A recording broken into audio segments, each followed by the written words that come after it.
You're welcome, Ayo. Thank you very much for joining us. Thank you for having me. So the authorities have said that there's no breakdown in whether it's education or health services. What have you found out?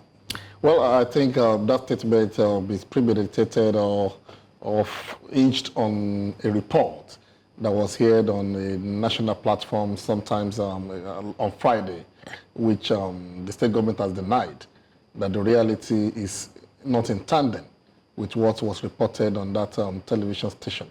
And that has generated a lot of heat and a lot of big bats from the political class. One thing is certain. The local government in Osun State has been in a sort of comatose for running to about 2 months now because members of the Nigerian Union of Local Government Employees has withdrawn their services and they were being backed by the NLC, that's the state branch of that association. But notwithstanding the fact that this group of people have not been working at the local government, essential services with evidences have been running. Just like you read, there have been confirmation of the fact that people go to the health centers to take drug from the pharmacies, the childbirth is being given and all that. I think another thing that gave credence was a report that also was in circulation that maybe a lot of people have been denied the privilege that is entitled to them as indigenous of Osun, particularly young ones who wants to go and who just gain admission to the university and have been denied the opportunity to obtain what is called the state of origin document and all of that, which the state government has reported that, look, even before the inception of this administration, such has been digitalized. People can access it online. You can apply for that online and get it. I think those issues are undisputed, especially when they have come with facts. But that does not take away the fact that we cannot continue to put at bay the importance of the functionality of the local government. In Osun State, local government has been non-functional except for key and essential services like health and education. But that does not take away the fact that a lot of lives have been affected by the inefficiency of local government administration at that level. And I will call on the political class, irrespective of whatever divide, APC, PDP, whatever political parties anyone belongs to, that what is important is the sanctity of the system. There is a need for whatever is happening in that state to be resolved so that local government employees can return to work and people can have access to local government, which is the closest government to the people at the grassroots. So apart from local government governance now, there's also the issue of communal clashes. We saw what happened from Friday last week into the weekend. I think as at Friday, were about 3 people killed and even more since after. What do you think about these clashes? Do you think that they're organic clashes like over land disputes, or are they being politically motivated? Well, those who have tried to pretend that what is happening in Osun State in the last few days is political are just insincere and insensitive to the lives and the plight of the people of that area. That crisis, as much as I know, predated even myself. I was born and bred in Osogbo.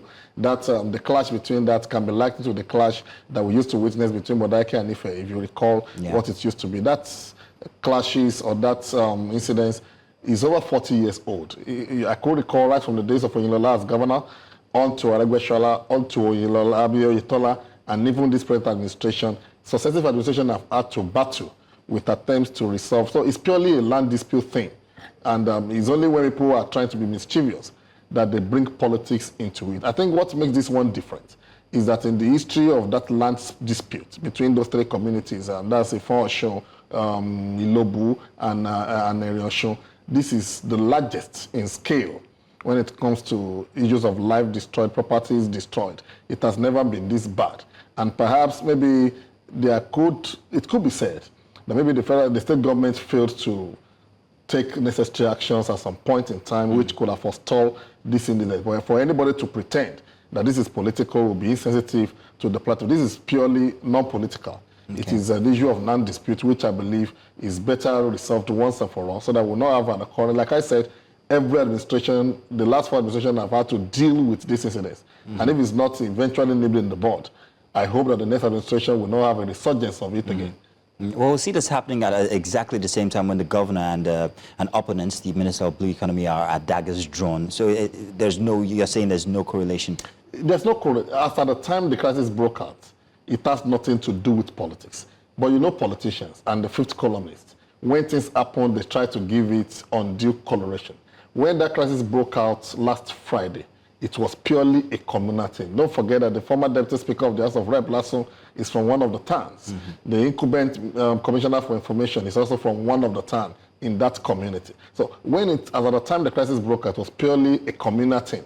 But as time goes by, or as time went by, people started giving it political coloration. Oh, because the commissioner of information is from one of the town, his utterances are not what you should expect of somebody of his class, or maybe he should not be speaking for government or that matter, since he's also culpable because it's from one of those cities. People started giving it all kind of coloration because of existing crisis politically that existed between the APC and the PDP. But I do say this, we cannot continue to politicize everything, especially when it comes to lives and properties. We should find a lasting solution to the communal clashes that has become a recurring decimal in those two local governments of the state. And we must not try to colorate it, because I've seen people coming out to say, irresponsibly so, to say, oh, because of the communal clashes in those three communities, state of emergency should be declared. That is, for me, irresponsible and politics taken too far. Okay. We should know that what is important is to prioritize the lives of the people and the properties there, and not just trying to give it political coloration as it should not be. Well, Ayo Ologun, I want to say thank you very much for joining us this evening for the news. Thank you for having me. Yes.